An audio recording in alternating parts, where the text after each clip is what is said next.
How to use AI to generate content on Polybuzz.ai.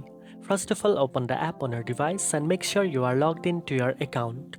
Once you are on the home screen, tap on the plus button in the middle of the bottom bar. This will open the Create section where you will see three options: Regular, Multi-role and Templates. If you want to create your own unique AI-generated content, select Regular. Here you will start by creating an avatar. You can either upload a reference image from your gallery or describe your avatar using text prompts like male, female or non-binary along with any creative traits you want. After entering your prompt, tap on Generate to let the AI create your avatar. Once it's ready, select your favorite one and hit the Pick button. Next, tap Save and Next to move to the character profile section. Here you will need to fill out important details such as your character's name, gender, introduction, greetings, permissions, tags, background and dialogue style. These help the AI understand your character's tone and role better.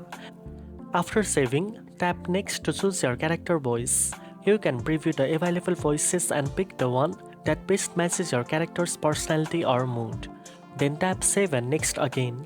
Once everything is ready, you can preview your AI-generated character and tap Create and Chat to start generating your content. If you prefer using multi-role, you can create conversations or scenes that involve multiple AI characters interacting together, perfect for storytelling, role-plays, or dialogue-based content. You can also try templates, which offer pre-designed formats that help you generate content quickly without starting from scratch. After generating, review your AI content to make sure it looks good. When you are satisfied, tap Post to share it with your audience on Polybuzz.ai. Now you have learned how to use AI to generate creative and engaging content on Polybuzz.ai. If you found this video helpful, don't forget to like, share and subscribe for more AI tips.